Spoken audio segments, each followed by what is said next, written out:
Bueno, lo que vemos, acaba de salir el último día, con lo cual el definitivo es el 4007 con un 423 en el último día.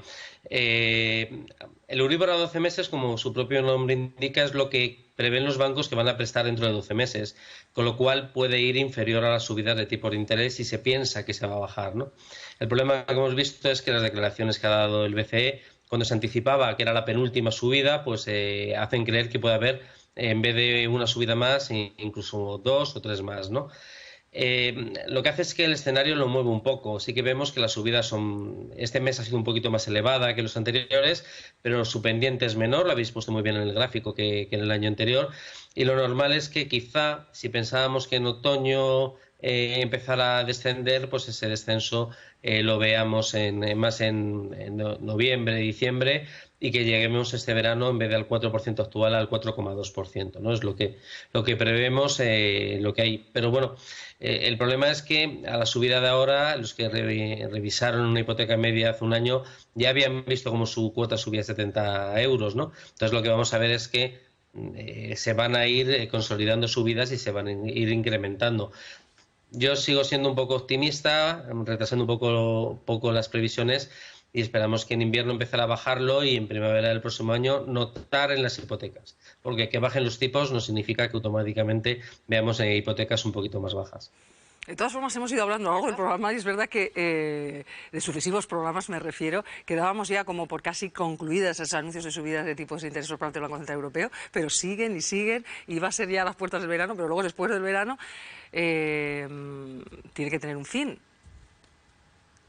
Sí, bueno, ya hemos visto el fin en Estados Unidos, que anticiparon y tienen tipos por encima de nosotros. Nosotros es lógico que ese fin sea un poquito por debajo de los tipos que han llegado allí y también un poquito después, ¿no? Al haber empezado antes. Yo creo que ese fin va a ser otoño. Si hay una inflación controlada, el miedo, ¿no?, a que los precios energéticos, cuando empiece el invierno, cuando empiece el frío, influyan, pues puede llevar a que se retrase y que ese fin lo veamos en otoño. El problema, y es lo que tiene que tener en claro el consumidor, es que aunque empiecen a bajar los tipos, van a seguir bastante más elevados de como estaban hace año y medio. Con lo cual, incluso cuando vean noticias, el Euribor deja de subir o empieza a bajar, pues su bolsillo no lo va a notar, o lo va a notar en los primeros meses muy poquito, ¿no? Entonces, ese es el problema, que hay que prepararse ya no solo a las subidas, sino a mantenerse en el tiempo con unas cuotas bastante más elevadas de las que teníamos hace tiempo.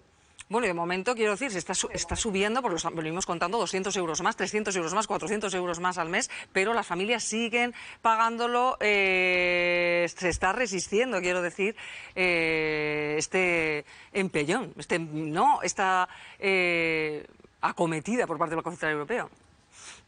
Sí, porque hay una diferencia muy grande con la crisis financiera del 2008, y la diferencia grande es que hay empleo y se crea empleo.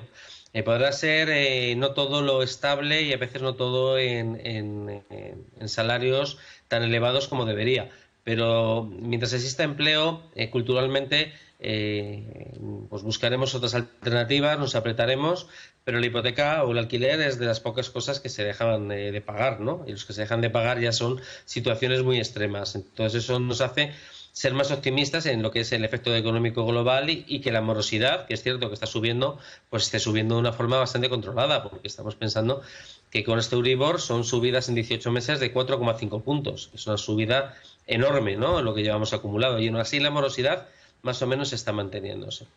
Entonces, bueno, el problema es eso, lo mantenemos ahora porque hemos cogido de ahorros, hemos hecho un ajuste, hemos pedido dinero de otro sitio para meterlo. Pues eso se puede acometer cuando la subida es temporal, pero si se mantiene en el tiempo, ese es el riesgo principal que tenemos, ¿no? Y habrá que ver cómo ese código de buenas prácticas, que ayer nos dieron cifras que no son muy elevadas, pues lo vamos a ver incrementar, pero no ya tanto por la subida, sino por ese efecto acumulativo que va a llegar a un momento que se deteriore en la economía de muchas familias. Antonio, suben las hipotecas, pero es que también suben las comisiones por el mero hecho de tener una cuenta.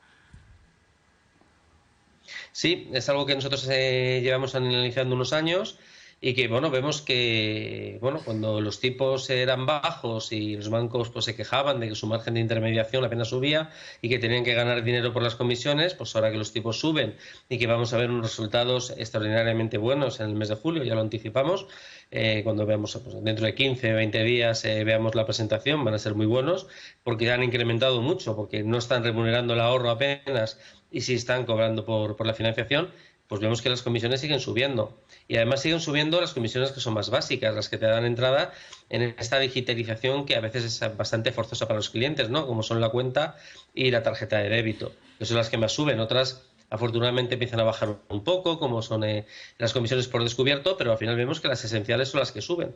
Y si comparamos el coste de las comisiones a lo que han subido los servicios financieros en general, las comisiones más básicas suben muy por encima de la media de los servicios financieros, ¿no? Con lo cual, bueno, pues es algo también que junto a la remuneración del ahorro se lo deberían pensar los bancos. Si un 98% de los españoles mayores de edad tienen una cuenta en el banco, ya es una cosa obligada, ¿no? Hay una responsabilidad social que se debería tener en cuenta y se debería tener en dar un acceso más universal al cliente, que cuando tenga un trabajo temporal, cuando no tenga una vinculación que le bonifique por una nómina alta esas comisiones, pues sería importante que tener un acceso gratuito más universal que permitiera pues estos servicios que son obligados, porque en España todo lo pagamos, todo lo cobramos por banco, pues que fuera pues, acorde, ¿no?, a las necesidades del cliente.